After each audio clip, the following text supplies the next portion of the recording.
하나님의 말씀은 사도행전 11장 1절에서 18절 말씀입니다.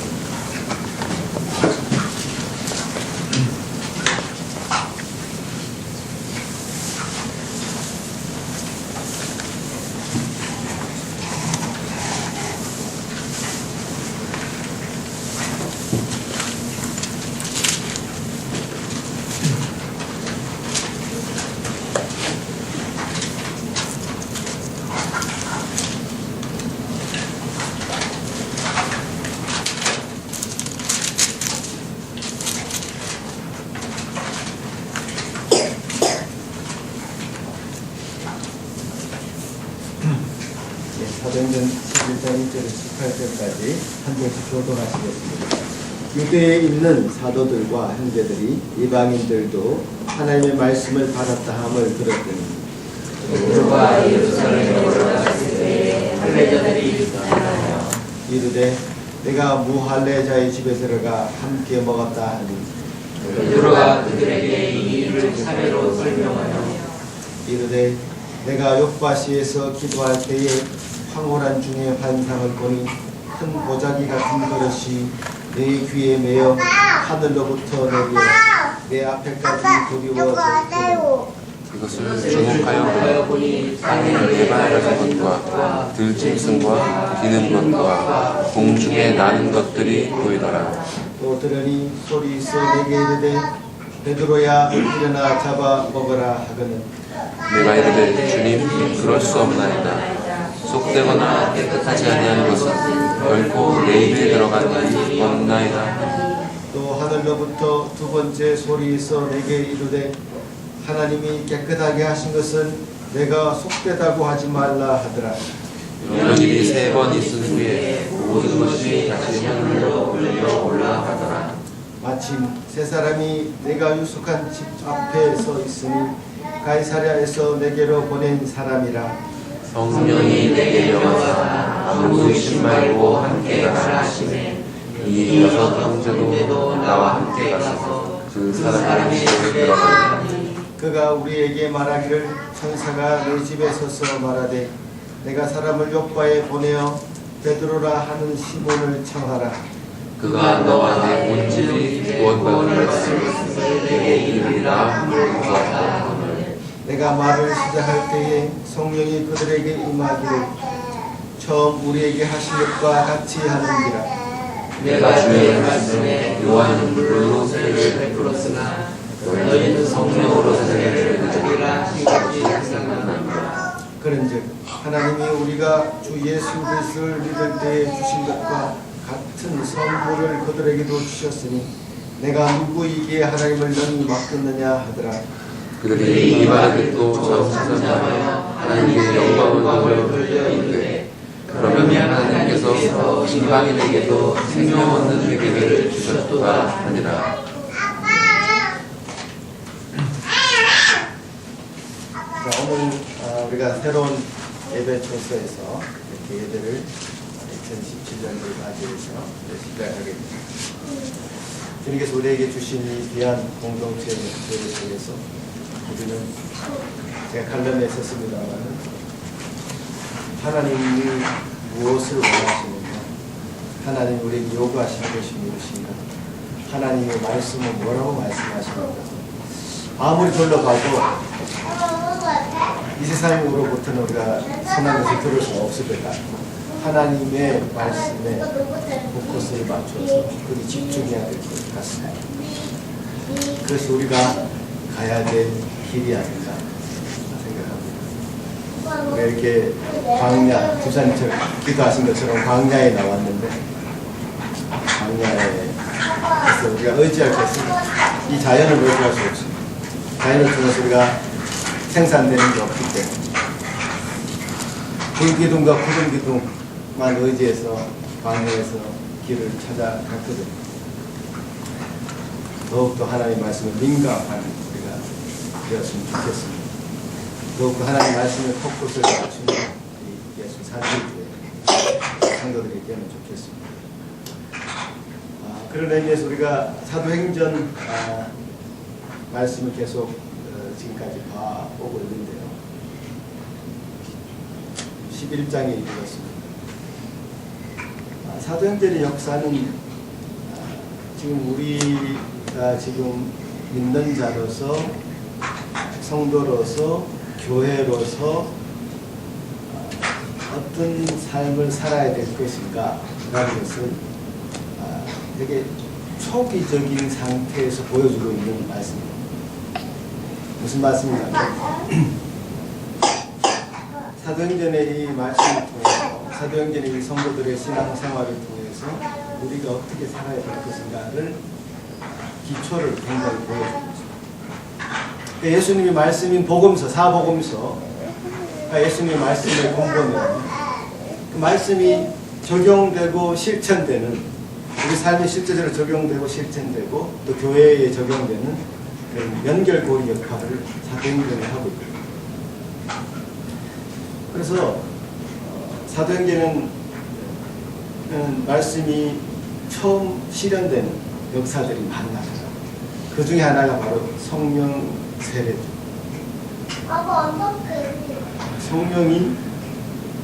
성령이 성도들에게 임하는 거죠. 실제적으로 임해서 실제적으로 나타나는,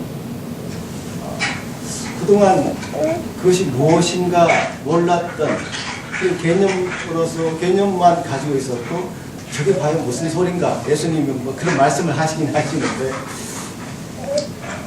세례 요한이 나는 물로 세례를 주지만 여기 오시는 분은 불과 성령으로 세례를 줄 것이다, 이렇게 말씀을 하셨는데 제자들도 그것을 사실 몰랐고 3년 동안 예수님과 같이 다녔습니다.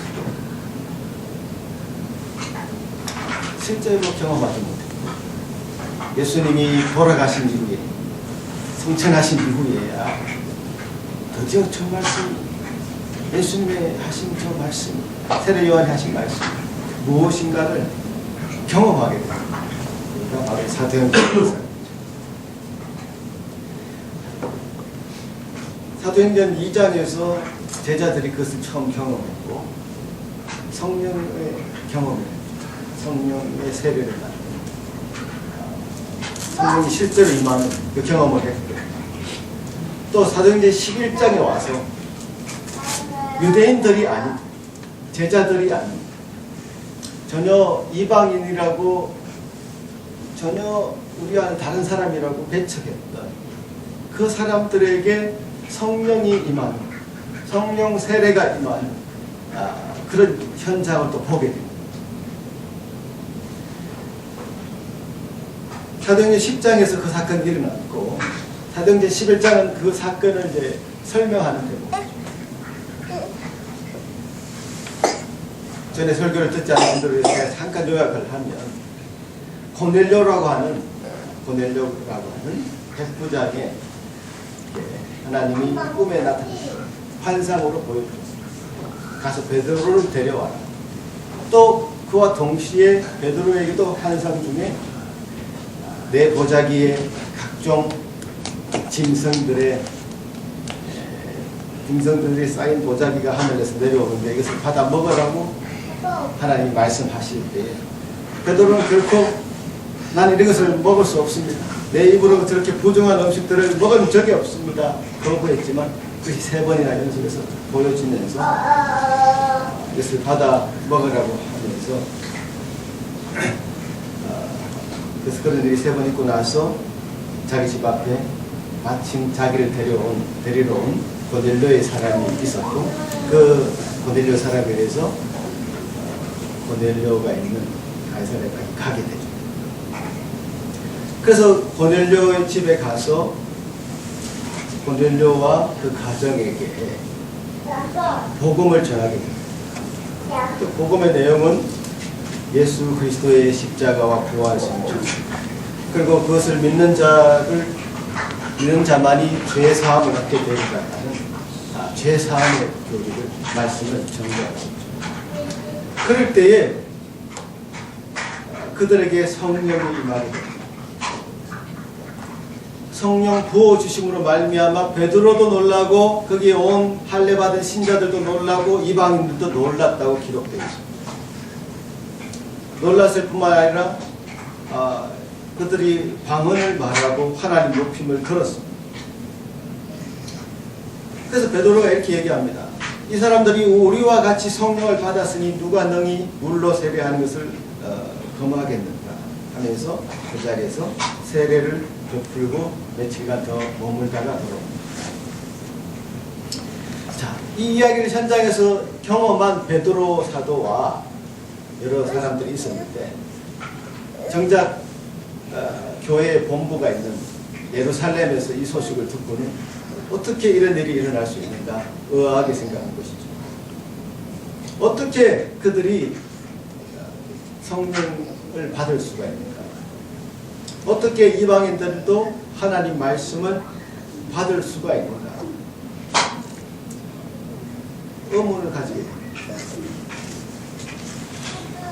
그래서 베드로가 지금 그들에게 의문을 가지는 그들에게 자신이 경험한 일을 설명하고 내가 이런 일을 경험을 했는데 이건 참 우리가 처음 겪는 일이어서 너무 의아하지만 하나님이 우리를 이 길로 인도하시는 거다라고 그들에게 설명을 하십니다.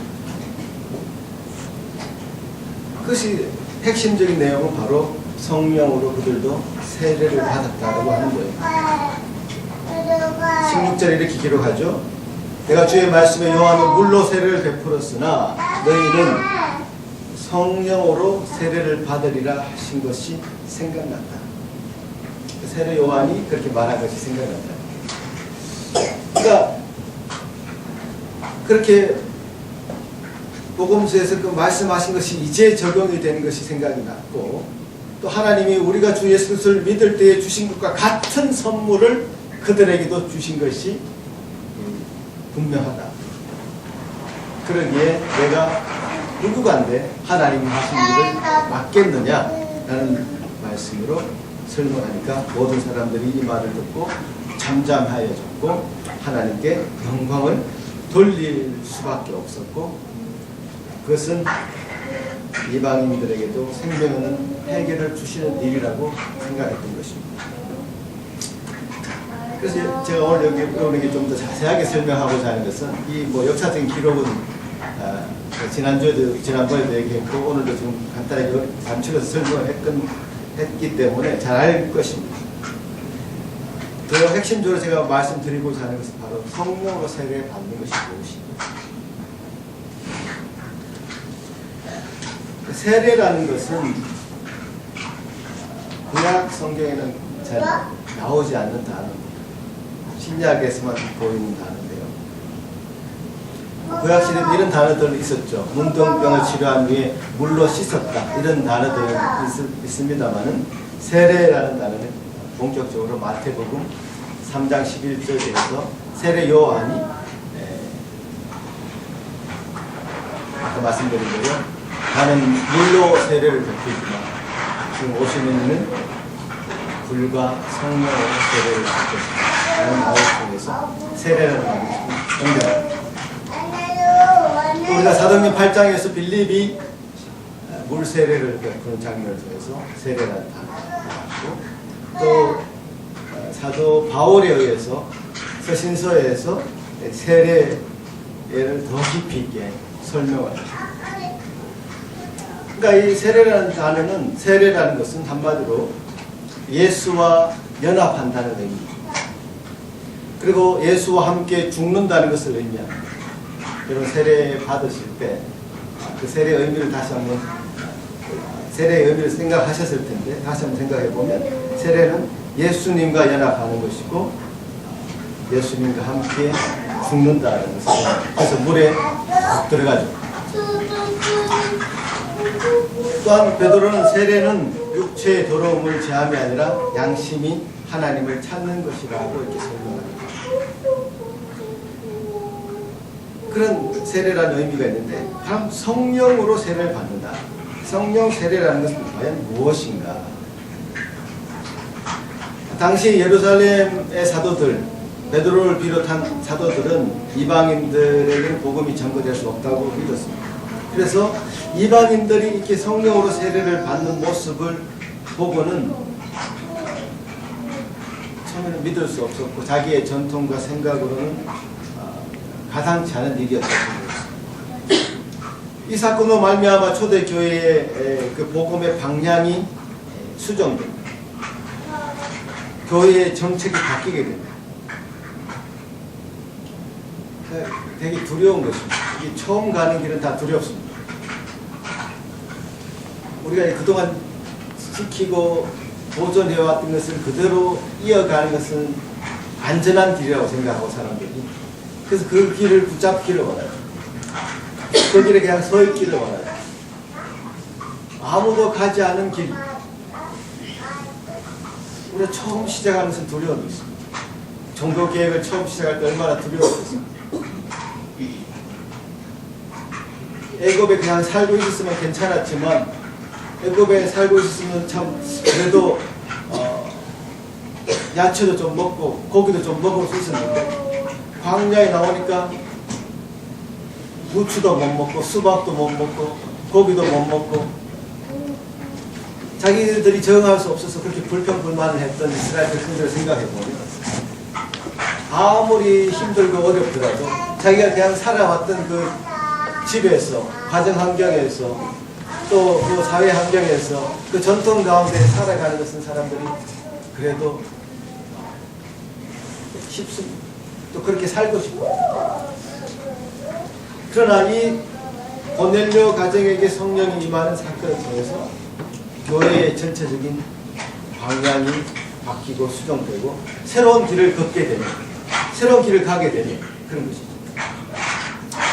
우리 교회도 어떤 새로운 길을 가게 되는 시점이 있는데, 그래서 제가 초두에 하나님 말씀이 중요하다.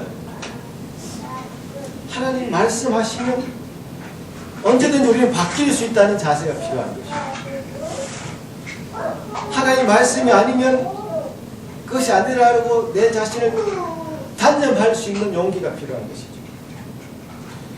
우리의 생각대로 말씀을 끼워 맞추는 것이 아니라 하나님이 말씀하시면 우리의 생각을 바꿔야 되고 우리 전통을 바꿔야 되는 것입니다. 끊임없이 우리는 하나님 앞에서 변화되어야 될 대상입니다. 계속해서 바꿔야 됩니다. 우리가 변화될 때까지 하나님은 쉬지 않으십니다. 하나님의 그 열심은 머리 끝부터 발끝까지 우리를 다 바꾸기를 원하십니다.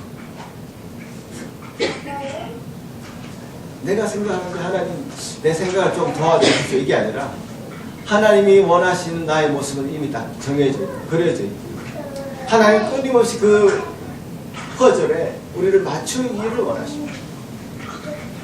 그래서 계속 우리를 깎으실 것이고 우리 생각을 깎으실 것입니다. 우리 마음을 자꾸 바꾸어 나가실 것입니다. 그동안 전통적으로 생각했던 것들에서 고치기를 원하십니다. 그동안 우리의 생각을 바꾸어서 하나님 원하시는 말씀으로 점점 다가가게 우리를 만드십니다. 그러니까 성령으로 세례를 받는 이 사건은 이 초대교회를 완전히 바꾸는, 완전히 뒤집어 놓은 그런 사건입니다. 굉장히 중요하죠. 마틴 루터가 종교개혁을 했다는 것이 굉장히 중요한 사건이듯이 아마 그보다 더 큰 사건으로 고넬료가 성령으로 세례를 받아 이방인으로서는 도저히 할 수 없다고 믿었던 그런 것이 그들에게 일어나, 그로 말미암아 교회가 전체적으로 복음을 새롭게 인식하고 새로운 방향으로 가게 되는 굉장히 중요한 사건으로 이 성경은 이 고넬료 사건을 기술하고 있다. 그 성령으로 세례를 받는 것을 우리가 굉장히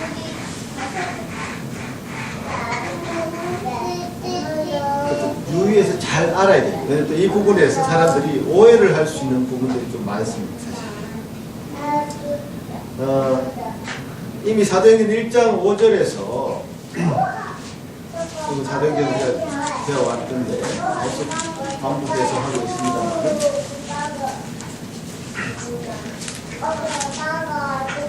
1장 5절에 예수님이 제자들을 모아놓고 하늘에 오르시기 전에 이렇게 말씀하십니다. 요한은 물로 세례를 가창비로 시작. 요한은 물로 세례를 베풀었으나 너희는 몇 날이 못되어 성령으로 세례를 받으리라 하셨느니라. 그러니까 성령으로 세례를 받으리라. 그러니까 미래형으로 가까운 미래에 이런 일이 일어날 것이다 이렇게 얘기합니다. 세례 요한은 세례를 베푸는 그 주체를 예수님으로 설정을 합니다만은 그 미래형으로 말합니다만은 사도행전에서는 그 뉘앙스 살짝 바뀝니다. 어떻게 바뀌냐 하면 우리가 성령으로 세례를 받으리라. 우리가 받는다. 그러니까 관심이 주는 사람에게서 받는 사람에게로 옮겨졌습니다. 그 사도행전 11장 16절에서 베드로는 고넬료와 그 가정에 일어난 사건이 바로 사도행전 1장 5절에 예수님이 말씀하신 그 말씀에 확인하는, 그 말씀을 확증하는 그런 사건으로 설명하죠. 그 고넬료에게 일어난 이 일은 바로 성령으로 세례를 받는 사건이다. 이렇게 설명하고 있습니다. 그리고 사도행전 11장 17절에서 이 성령 받는 것을 선물이라고 표현하고 있습니다. 이 성령 받는 것이 선물이다. 이 선물은 원어적으로 볼 때 단순히 여러 가지 선물이 아니라 선물. 그러니까 성령의 그 은사로서의 그 선물들과는 구별이 됩니다. 성령 자신이 선물이다. 이렇게 설명이 되는 부분입니다. 그리고 이 베드로는 고넬료에게 일어났던 이 성령으로 세례받는 일이 처음 우리에게 하신 것과 같다 이렇게 해석하고 있습니다. 처음 우리에게 하신 그 사건은 언제였죠? 사도행전 2장으로 돌아가면 처음 우리에게 하신 그 사건 사도행전 2장의 오순절 성령 강림 사건입니다. 이 성령 강림 사건이 일어났던 사도행전 2장을 성령 세례라 하지 않고 성령 충만이다 이렇게 얘기하죠. 성령 세례와 성령 충만은 살짝 구분이 됩니다. 나중에 제가 그 마지막 부분에서 그걸 구별을 해드리겠습니다만 좀 구별됩니다. 좀 구별을 해야 됩니다. 그러나 사도행전 2장에서 일어났던 사건을 성령 세례라 하지 않고 성령 충만이라고 얘기를 하는데 이때는 그 역사적으로 처음 일어났던 성령 세례 사건을 성령 충만이라 이렇게 얘기를 합니다. 그러니까 베드로는 그 뒤에 사도행전 4장이나 5장이나 이게 자신이 성령 충만하다는 얘기를 사도행전에서 기술하고 있습니다. 성령 충만해서 복음을 전하고 성령 충만해서 하신 그 일들을 사도행전에서 기록하고 있습니다만은 성령 세례라는 이 단어를 사도행전 11장에서 썼던 이 성령 세례라는 단어를 사도행전 2장에 일어났던 오순절 성령 강림 사건, 성령 충만했던 그 사건과 연결시켜서 얘기한 것을 볼 때 사도행전 2장의 그 성령 충만의 사건은 사실 이 지상에서 성도들에게 일어났던 첫 번째 성령 세례 사건입니다. 다시 반복될 수 없는 아주 특별한 성령 세례 사건입니다. 여러분 헷갈리지 마시기 바랍니다. 그러니까 오순절 성령 강림 사건 2장에서 사도행전 2장에서 일어났던 그 여러 가지 특징들이 있었습니다. 성령 충만 사건의 그 특징들이 있는데 그 특징들은 불의 혀 같은 것이 막 보였고요. 그들이 다른 언어를 말했고요. 그래서 온전히 한 마음이 되었어요. 그러니까 굉장히 특징적인 일들이 일어나면서 성령 세례를 받는 그 일이 그들에게 생겨났는데요. 그 역사적으로 처음 일어났던 성령 세례 사건을 성령 충만으로 표현하고 있다. 그리고 우리가 나중에 얘기할 에베소 5장 18절에서 술 취하지 말라 이런 방탕한 것이 성령 충만함을 받으라고 말할 때의 성령 충만과는 구별해야 될 필요가 있다. 그러니까 역사적인 전환점으로서의 그 사도행전 기록입니다. 그러니까 역사적인 전환점으로서 사도행전 2장을 역사적인 전환점으로서 이 땅의 사도들에게 신자들에게 믿는 자에게 성령으로 세례받는 일을 표현할 때 굉장히 다른 방언으로 말하고 혀가 갈라진 것이 보이고 하는 이 사건, 하늘 높고 소리도 들리고 하는 이런 일들이 동반되면서 일어났던 사건입니다. 그것은 인류 최초의 사건이고 마지막 사건입니다. 다시는 그런 일이 반복되지 않습니다. 그 대신에 성령으로 세례받는 일이 고넬료에게 일어났던 것처럼, 고넬료가 성령으로 세례를 받은 것처럼 우리도 그 동일한 선상에서 성령으로 세례를 받는 일이 일어날 것입니다. 그러니까 고넬료 가정에서 나타난 그 일이 우리에게 표준이 되는 것이죠. 고넬료 가정에서 일어났던 성령 세례가 오늘날 지금까지 우리에게도 지속 나타난다는 사실입니다. 그래서 우리가 성령 세례라는 것이 또 사도 바울의 서신서에서 또 나타나고 있는데요. 고린도전서 12장 13절에 보면 이렇게 설명하고 있습니다. 저를 잘 따라와 주셔야 됩니다. 오늘 성령 세례라고 하는 이게 중요한 주제를 다루고 있기 때문에 고린도전서 12장 13절 같이 한번 읽어보겠습니다. 시작. 우리가 유대인이나 헬라인이나 종이나 자유인이나 다 한 성령으로 세례를 받아 한 몸이 되었고 또 다 한 성령을 마시게 하셨느니라. 한 성령으로 세례를 받았다 이렇게 생각합니다. 그 유대인이나 헬라인이나 종이나 자유자나 다 한 성령으로 세례를 받아 한 몸이 되었고 다 한 성령을 마시게 되었다. 이 사도 바울이 설명한 이 성령 세례를 표현한 이 대목에서 특징이 있는데요. 수동형 성령으로 세례를 받는다. 이것은 성령으로 세례를 받는다는 것은 우리가 받고 싶다고 받는 것이 아니라 주어지는 것이다.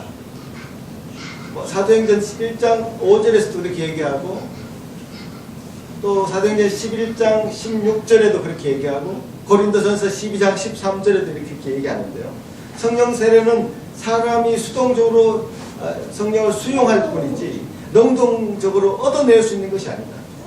사람이 원한다고 얻을 수 있는 것이 아니다. 그러니까 사도행전 8장의 마술사 시몬이 이 사람이 성령을 돈으로 주고 사고 싶어 했습니다. 성령을 돈 주고 사고 싶어 했을 때 베드로가 이렇게 얘기합니다. 내가 하나님의 성물을 돈 주고 살 줄로 생각하였으니 내 음과 함께 내가 망할지어다. 우리가 적극적인 의미에서 성령을 우리가 살 수 없고 얻을 수 없고 우리는 수용할 뿐. 성령으로 세례받는 것을 수용할 뿐. 성령 세례는 인종에도 신분에도 구별이 있을 수 없다. 왜냐하면 유대인이나 헬라인이나 종이나 자유자이나 다 한 성령. 또 성령 세례는 단회적이다. 한 번뿐이다. 왜냐하면 이 원어적으로 들어가야 되는데요. 원어적으로 들어가 보면 성령으로 세례를 받았다는 말 자체가 부정과거입니다. 그러니까 헬라 문법에 보면 아우리스트라고 있는데 그 아우리스트는 과거에 한 번뿐인 사건, 동작의 그 단회성을 얘기하는데 한 번뿐인 사건을 얘기할 때 부정과거형 아우리스트를 씁니다. 단 한 번 성령으로 세례를 받을 뿐이고 반복되지 않습니다. 또 성령 세례를 왜 받느냐? 그 목적을 설명하죠. 한 몸이 되기 위해서. 성령으로 세례를 받지 않으면 한 몸이 될 수 없다. 그리스도를 몸으로 하는 우리 지체라고 우리 성도들을 설명하는데, 그리스도의 몸에 우리가 연합될 수 없고 그래서 한 몸이 될 수 없다. 지체가 될 수 없다는 것이죠. 그러니까 성령 세례는 성령 자신을 선물로 주시는 일입니다. 성령 세례가 놀라운 의미를 가지는 것은 예수 그리스도께서 성육신 하신 그 사건만큼이나 위대하신 하나님의 은혜입니다. 예수님의 그 성육신은 하나님이 사람이 됨으로써 은혜를 허락하신 것이고, 이에 반해 성령 세례는 하나님 자신이 선물이 되심으로 우리에게 은혜를 허락하고 있는 것입니다. 성육신은 단 한 번 주어진 일인 반면에 성령 세례는 역사상에 반복됨으로 반복적으로 이 일을 행하심으로 은혜를 베풀고 계십니다. 그러므로 우리가 성령 세례로 말미암아 그리스도의 몸을 이루게 됩니다. 그리스도인이 되는 그 필수 조건입니다. 성령 세례를 받지 않고는 어느 누구도 그리스도와 연합할 수 없습니다. 또한 어떤 경우에는 성령 세례가 주어질 때, 성령 세례가 임할 때에 특별한 일도 수반되는 경우도 있습니다. 그렇지만 대체로는 자신이 성령 세례를 분명하게 느끼지 못할 경우도 많이 있습니다. 성령 세례를 감지하건 하지 못하건 간에 예수 그리스도를 경험하는, 성령을 경험해서 그리스도의 몸이 되는 첫 번째 사건이고, 그 각자 인생에 생각해서 보면 그것은 자신의 인생에서 다시는 반복되지 않는다. 그러니까 고넬료에게 일어났던 그 사건이 또다시 고넬료에게 또다시 반복해서 일어나지 않습니다. 왜냐하면 성령께서 우리 가운데 임하셨을 때는 결코 우리를 떠나지 않으셨습니다. 성령으로 우리를 인치셨기 때문에 그 성령으로 세례받은 그 심령은 결코 성령의 세례를 다시 반복을 받지 않습니다. 영원토록 우리에게 성령이 함께 하십니다. 성령이 우리의 주인이 되십니다. 우리의 주체가 되십니다. 그런 중요한 일입니다.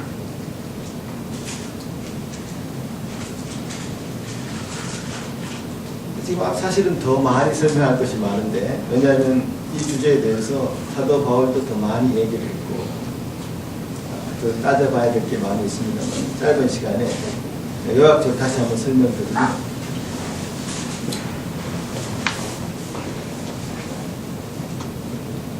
제자들에게 예수님이 복음 사역을 하실 때, 공생의 사역을 하실 때 제자들에게 성령의 충만함을 받아야 된다. 내가 요한은 물로 세례를 주지만 나는 성령으로 세례를 줄 것이다. 하지만 제자들이 그것을 잘 이해를 못했습니다. 그런 경험이 하나도 없었습니다. 우리도 교회 다니면서 그럴 수 있습니다. 제자들처럼 말씀을 열심히 듣고 3년 동안 따라다니면서 말씀을 열심히 들었습니다. 그렇지만 성령의 세례를 받는다. 나는 말은 들었지. 과연 그 말이 무엇일까? 그것이 무엇을 의미하는 것일까? 잘 이해가 되지 않을 수가 있습니다.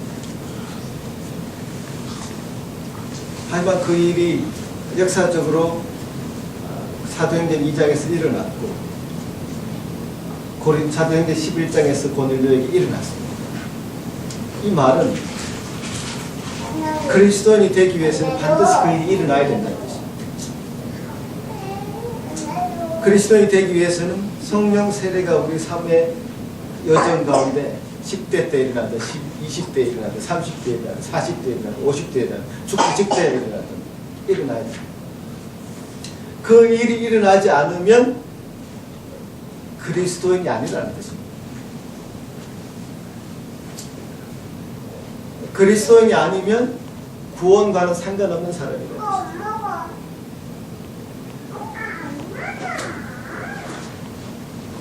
그런 의미에서 고넬료에게 일어났던 이 사건 굉장히 중요한 거예요. 그 성령 세례가 일어날 때 사도행전 2장처럼 굉장한 일이 일어날 수도 있고요. 고넬료에게 일어난 것처럼 그냥 어떤 사건이나 하늘에서 소리가 나거나 방언을 하거나 또 불이 뭐 혀같이 갈라진 것이 보이거나 번개가 치거나 천둥이 치거나 우리 삶에 아무런 일이 일어나지 않았는데도 성령이 우리에게 세례를 베푸시면 그 일이 일어날 수 있어요. 대부분 많은 사람들이 그렇게 아무런 현상이 없이 성령의 세례를 입습니다.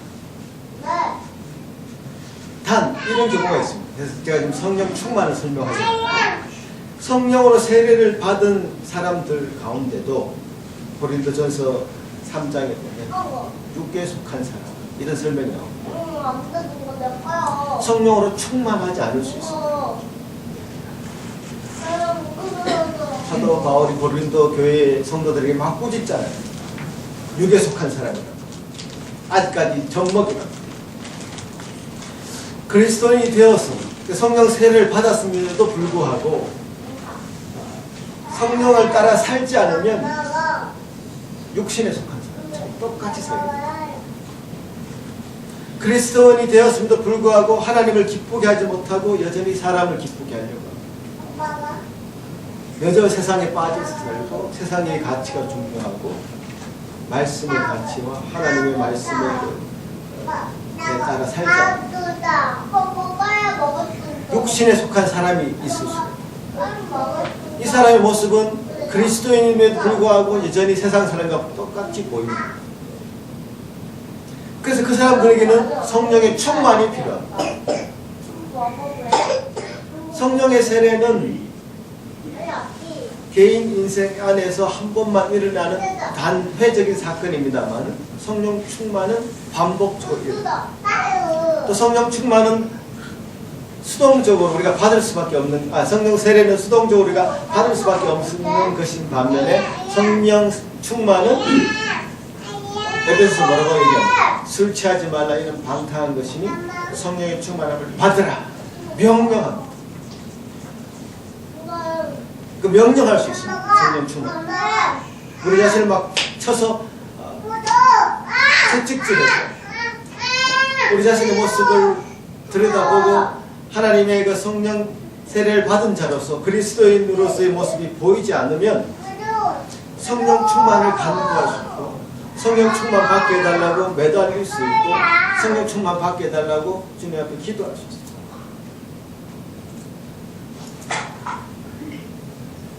그러니까 성령으로 세례를 받은 성도들에게 성령 충만은 필수적입니다.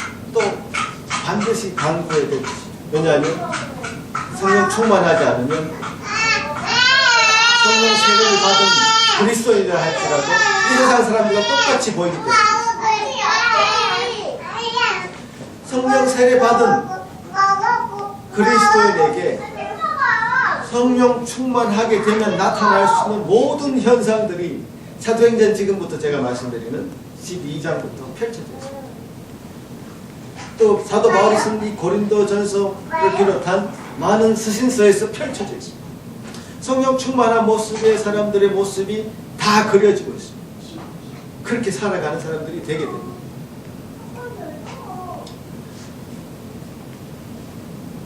성령 세례를 받은 자로서 성령 충만에 이르지 못하였다면 우리 자신을 쳐서 복종시켜야 될 것입니다. 내 자신의 모습을 보고 안타까워해야 될 것입니다.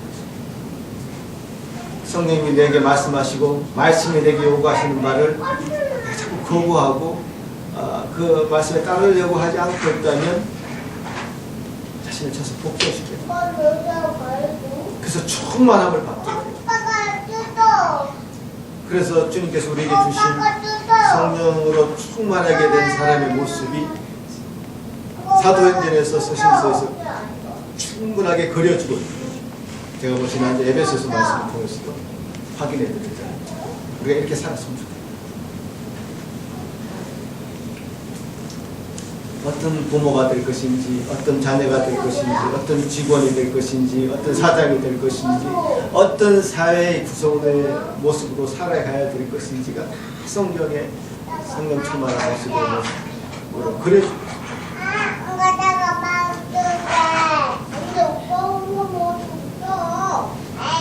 말씀을 제가 마무리하고자 고넬료에게 일어났던 이 사건으로 사실 유대교와 기독교와의 그 갈등이라는 것이 사실 확 드러나요. 유대주의자들 또 기독교인이 사실 사도들이 기독교인이 되었음에도 불구하고 유대주의에 아직도 빠져있어요. 마치 한국 기독교인들이 기독교인이 되었음에도 불구하고 유교의 그 원리를 따라 산다든지 불교의 원리를 따라 산다든지 무속의 원리를 가지고 산다든지 집사님들이 전보로 다닌다든지 뭐 이런 것이 많듯이 아직까지 기독교인으로의 모습을 갖추지 못한 그런 제자들의 모습을 우리가 발견하게 됩니다. 고린도전서 사도행전 11장에서. 자, 근데 이 갈등의 문제, 단지 갈등의 문제가 아니라 기독교와 유대주의 갈등의 문제가 아니라 사실은 하나님의 말씀을 따를 것인가 전통을 따를 것인가의 그 문제죠. 하나님의 말씀이 원하시는 바가 무엇인가, 하나님과 함께하는 것이 무엇인가의 문제죠. 그들은 전통 안에서 있기를 원했고 전통이 편했고 전통 안에 살기를 바랬으나 하나님 그렇게 내버려 두지 않으셨죠. 성령으로 세례하시는 그 놀라운 일을 통해서 참 기독교인으로서의 그리스도인의 모습을 갖춰나가기를 원하셨죠. 그래서 그렇게 사건들을 만들어 가십니다. 그 중요한 사건 중에 하나가 사도행전 2장의 오순절 성령 강림 사건입니다. 그 다음에 사건 하나가 사도행전 10장, 11장에 걸쳐서 나오는 고넬료의 사건. 이 중요한 사건을 통해서 과연 하나님을 아는 자, 말씀 위에 서 있는 자, 하나님이 부르시는 자, 과연 하나님이 원하시는 자가 어떤 모습으로 가야 될 것인가를 분명하게 알려줍니다. 우리가 한국 사람이지만 한국 문화와 한국 전통에 사로잡힌 자가 아니라 한국 사람으로서 기독교인들이 말씀 가운데 어떤 모습으로 살아가야 될 것인가의 관점에서 보면 말씀이 과연 우리가 어떤 모습으로 바꾸어 갈까, 민족의 문제를 뛰어넘는 그런 일로서 말씀은 우리를 인도하고 가르치고 있는 것입니다. 그래서 성령으로 세례를 받는 그 일은 고넬료에게 일어났고 또한 우리에게 동일하게 일어납니다. 이것이 아니면 그리스도인이 될 수 없고 이것이 아니면 한 몸이 될 수 없습니다. 교회를 이룰 수가 없습니다.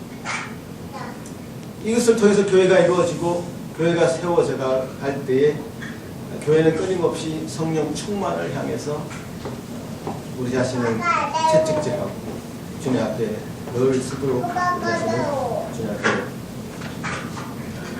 말씀으로 채찍질해야 될 것입니다.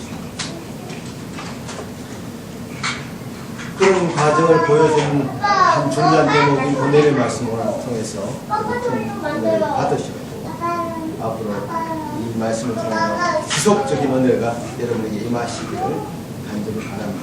기도하시겠습니다. 고마우신 주님 감사합니다. 아버지 하나님의 은혜를 통하여 성령으로 세례받는 일이 정말 이방인에게도 일어났고 또한 그 일이 우리에게도 일어났음을 인하여 감사를 드립니다. 성령으로 세례받아 이제 우리가 주체가 아닌 성령님이 우리의 주인이 된 참 그리스도인의 모습을 살기를 원합니다. 참 그리스도인이 되어서 하나님이 우리에게 말씀하시고자 하는 바를 다 수납하며 하나님이 원하시는 바를 가고 원하시는 것을 행하는 저희들 되게 하여 주옵소서.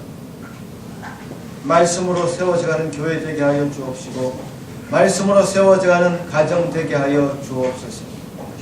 또 말씀으로 성령으로 이끌림 받는 우리 각자의 인생들을 되게 하여 주옵소서.